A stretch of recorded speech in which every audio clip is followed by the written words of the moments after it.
Video వచ్చేసి దాని continuation video వచ్చేసి అనమాట. ఇది వచ్చేసి అడ్వాన్స్ డేటా స్ట్రక్చర్స్ వచ్చేసి మనం ఒక పార్ట్ అయితే చేసాము. ఇది వచ్చేసి ఇంజనీరింగ్ స్టూడెంట్ బీటెక్ చదివే వాళ్ళకి అయితే యూజ్ అవుతుంది. ఇప్పుడు సెకండ్ పార్ట్ చేద్దాం. ఇందులో కూడా కొన్ని క్వశ్చన్స్ చూద్దాం. ఇక్కడ డైరెక్ట్గా వెళ్ళిపోదాం. కొత్తగా చూసే వాళ్ళు ఎవరైనా ఉంటే ముందుగా మన ఛానల్ సబ్స్క్రైబ్ చేసుకోండి. బీటెక్ చదివే వాళ్ళకి, ఎడ్యుకేషన్ వాళ్ళకి అయితే సపోర్ట్ అవుతుంది. క్వశ్చన్ వచ్చేసి కన్స్ట్రక్టెడ్ ఏవిఎల్ ట్రీ ఎలిమెంట్స్, వాడు ఎలిమెంట్స్ ఇచ్చాడు, దీంతో ట్రీ కన్స్ట్రక్ట్ చేయాలన్నమాట. ఇక స్టార్టింగ్ ఇచ్చింది, స్టార్టింగ్ నోడ్ అంటే ఫస్ట్ స్టెప్ 1 ఏంటంటే ఇన్సర్ట్ 20ని ఇన్సర్ట్ చేసుకుంటాం. నెక్స్ట్ 11 అన్న 20 కన్నా చిన్నది కాబట్టి చిన్న వచ్చేసి లెఫ్ట్ సైడ్ రాసుకుంటాం, పెద్దవి వచ్చేసి రైట్ సైడ్ రాసుకుంటాం. 20 కన్నా 11 చిన్నది కాబట్టి లెఫ్ట్ సైడ్ రాసుకుంటాం. ముందు బ్యాలెన్స్ అయిందో లేదు చూసుకోండి. Balance factor is equal to left minus right. Left ఎంత 1, ఇటు -0, 1 - 0 అంటే 1, దీనికి 0. నెక్స్ట్ థర్డ్ స్టెప్లో 5 ఇన్సర్ట్ చేయమన్నాడు. 5 11 కన్నా చిన్నది కాబట్టి ఇక్కడ ఇన్సర్ట్ చేసుకున్నాం. బ్యాలెన్స్ ఫ్యాక్టర్ చెక్ చేసుకుంటున్నాం. నెక్స్ట్ ఇది బ్యాలెన్స్ అవ్వలేదు, బ్యాలెన్స్ అవ్వదు, మనం బ్యాలెన్స్ చేసుకోవాలి. దీన్ని రొటేట్ చేసుకోవాలి. రొటేట్ చేసుకుంటే ఇప్పుడు బ్యాలెన్స్ అయింది. నెక్స్ట్ స్టెప్ 4 32 ఇన్సర్ట్ చేయమన్నాడు. 32 20 కన్నా 32 పెద్దది కాబట్టి 20కి ఇటు పక్క వేసుకుని ఇది బ్యాలెన్స్ అయిందో లేదు చూసుకుంటాం. బ్యాలెన్స్ ఫ్యాక్టర్ కట్టుకుని లెఫ్ట్ మైనస్ రైట్ కట్టుకుని దేని దానికి బ్యాలెన్స్ అయింది. నెక్స్ట్ స్టెప్కి వెళ్తాం. 40 ఇన్సర్ట్ చేసుకున్నాం. అలా అంటిల్ మనకి ఇచ్చిన ఎలిమెంట్స్ మొత్తం వాడు ఎన్ని ఎలిమెంట్స్ అయితే ఇచ్చాడో అన్ని ఎలిమెంట్స్ బ్యాలెన్స్ చేసుకుంటూ రావాలి. బ్యాలెన్స్ అయితేనేమో యాజ్ టీజ్గా వేసుకుంటాం, లేదు అంటే మనం రొటేషన్స్ చేసుకుని దాన్ని బ్యాలెన్స్ చేసుకోవాలి. ఫైనల్గా మనకి 50 ఇన్సర్షన్ చేసే దగ్గరికి ఇలా అయితే వస్తుంది. ఇక డిలీషన్ చూద్దాం. ఏమన్నా అర్థం కాకపోతే కామెంట్ చేసేయండి. నెక్స్ట్ ఏవిఎల్ ట్రీలో డిలీషన్ ఇది కొంచెం బైనరీ సర్చ్ డిలీషన్ పర్ఫామ్ చేస్తుంది. ఇందులో 3 కేసెస్ ఉంటాయి. First deleting leaf node delete చేయాలి. తర్వాత డిలీటింగ్ నోడ్ విత్ 1 చైల్డ్ ఉన్న నోడ్ డిలీట్ చేయాలి. Next delete node with 2 child ఉన్న నోడ్ని డిలీట్ చేయాలి. ఇక ఎగ్జాంపుల్ ప్రాసెస్కి వెళ్ళిపోదాం. డిలీట్ లీఫ్ నోడ్ అంటే ఏంటి? ఇక్కడ సింపుల్గా లీఫ్ నోడ్ని డిలీట్ చేయాలి. డిలీట్ నోడ్ విత్ 1 చైల్డ్ అంటే ఒక చైల్డ్ ఉన్న నోడ్ని డిలీట్ చేయాలి. Delete the node and replace with the చిల్డ్రన్ని. Next delete node with 2 child. Delete a node with 2 child. It must be swapped with process in order to mac successor. ఇక చూద్దాం. 8 7 11 14 అది ఇది. ఇప్పుడు నేను డిలీట్ చేయాలి అనుకుంటున్నప్పుడు, ఫర్ సపోజ్ ఇది ఒక ఎగ్జాంపుల్ గ్రాఫ్ ఇచ్చాడు నాకు. ఇప్పుడు నేను అందులో 8 డిలీట్ చేయాలి అనుకున్నా. 8 డిలీట్ చేయాలంటే 8 ఎక్కడ ఉంది? ముందు ఇక్కడ ఉంది. అంటే 8 అక్కడ లీఫ్ నోడే కాబట్టి డిలీట్ చేసేయచ్చు. నెక్స్ట్ 7 డిలీట్ చేయాలి అన్న. 7 ఎక్కడుంది? 7 వచ్చేసి ఇక్కడ ఉంది.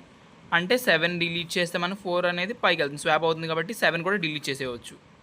నెక్స్ట్ 11 డిలీట్ చేయాలి అన్న. 11 వచ్చేసి ఎక్కడ ఉంది? ఇక్కడ ఉంది. 11 వచ్చేసి ఇక్కడ ఉంది కానీ ముందు దాన్ని స్వాప్ చేయాలి. అక్కడ డైరెక్ట్గా మనం డిలీట్ చేయలేం, దాని కిందకు తెచ్చుకోవాలి ముందు లీఫ్ నోడ్లోకి. ఆ 11 కిందకి తెచ్చుకుంటే ఇప్పుడు ఏమవుతుంది? 12 4 13 అయింది. అప్పుడు 11 అనేది డిలీట్ అయ్యింది. నెక్స్ట్ డిలీట్ 8 డిలీట్ చేసాం కదా. డిలీట్ 8 ఆల్రెడీ పైన డిలీట్ చేయండి. డిలీట్ 17 డిలీట్ చేయండి అన్నాడు. ఇంకా 17 వచ్చేసి ఎక్కడ ఉందో చూసుకోండి. 17 ఇక్కడ ఉంది. అంటే ఇక్కడ డైరెక్ట్గా డిలీట్ చేయలేం, అంటే దాని కింద తీసుకొచ్చుకోవాలి. కింద తీసుకొచ్చి డిలీట్ చేసుకునేందుకు స్వాప్ చేసుకుని, అలా ఏదైతే ఇచ్చాడో దాన్ని ముందు స్వాప్ చేసుకుని డిలీట్ చేసుకోండి. అదే డిలీషన్ ప్రాసెస్. నెక్స్ట్ వచ్చేసి frequency count method. Frequency count method అంటే it is an algorithm analysis to find how many times of each statement execute. Algorithm ఇది ఏంటంటే ఎన్ని టైమ్స్ ఈచ్ స్టేట్మెంట్ ఎగ్జిక్యూట్ అవుతుందో అని తెలుసుకుంటుంది frequency count method. It helps to calculate time complexity of an algorithm. Time complexity of an algorithm క్లియర్గా find చేస్తుంది. Example రాసాం చూడండి. C++ for int i is equal to 1, i less than or equal to n, i++, count less than i. ఇప్పుడు frequency count table ఏం frequency count table ఎలా count చేస్తుంది అంటే, ఇప్పుడు for suppose i is equal to 1 అన్నాం కదా. ఇక్కడ ఇవి చూసుకుంటాం మనం. i is equal to 1 అంటే ఎగ్జిక్యూషన్ 1 టైం అవుతుంది అనమాట. Next i less than or equal to n అన్నాం. ఇక్కడ i less than or equal to n అంటే ఎగ్జిక్యూట్ n+1 టైం ఎగ్జిక్యూట్ అవుతుంది. ఫ్రీక్వెన్సీ అది కౌంట్ చేసుకునేది. నెక్స్ట్ i++ అంటే ఎగ్జిక్యూట్ n టైమ్స్ ఎగ్జిక్యూట్ అవుతుంది అని కౌంట్ చేసుకుంది అది. నెక్స్ట్ ఇంకేముంది? కౌంట్ లెస్ దాన్ i అంటే కౌంట్ లెస్ దాన్ అనేది ఎగ్జిక్యూట్ n టైమ్స్ కౌంట్ చేసుకునేది అని చెప్తుంది అది. ఇంకా అది వచ్చేసి ఇక్కడ టోటల్ ఆపరేషన్స్ ఎంత ఇక్కడ చూడండి. 1+ ఎంత వచ్చినాయి అవంతా యాడ్ చేసుకుంటాం ముందు. 1 + n+1 + n+n 3n+2 అనేది టోటల్ వచ్చింది. ఇప్పుడు రిజల్ట్ ఏంటి? ఇప్పుడు రిజల్ట్ వచ్చేసి మన time complexity is order of n. అప్పుడు అడ్వాంటేజ్ డిసడ్వాంటేజ్ చూద్దాం. దీనికి అడ్వాంటేజ్ వచ్చేసి give exact number of operation ఇస్తుంది. హెల్ప్ టు అండర్స్టాండ్ అల్గారిథం ఎఫిషియన్సీగా అండర్స్టాండ్ అవ్వడానికి హెల్ప్ చేస్తుంది. Useful for comparing algorithm compare చేయడానికి యూజ్ అవుతుంది. డిసడ్వాంటేజ్ వచ్చేసి ఏంటి? Difficult to large and complexity programs, no practical for complicated algorithm ప్రాక్టికల్గా ఉండదు అని చెప్తుంది. అది కాకుండా లార్జ్ అండ్ కాంప్లెక్స్ ప్రోగ్రామ్స్కి డిఫికల్ట్గా ఉంటుంది అని చెప్పి. ఇంకా ఇక్కడతో ఇంకో పార్ట్ కూడా అయింది. ఇంకో పార్ట్ చేస్తా, అది వచ్చేసి బీట్రీస్ మీద ఉంటుంది టోటల్గా. ఆ బీట్రీస్ ఇన్సర్షన్ డిలీషన్ దాని మీద ఉంటుంది. అది ఇంకో పార్ట్ కింద చేస్తా. కొత్తగా చూసేవాళ్ళు ఎవరైనా ఉంటే మన ఛానల్ ముందుగా సబ్స్క్రైబ్ చేసుకోండి. ఇది వచ్చేసి బీటెక్ చదివే వాళ్ళకైతే యూజ్ అవుతుంది.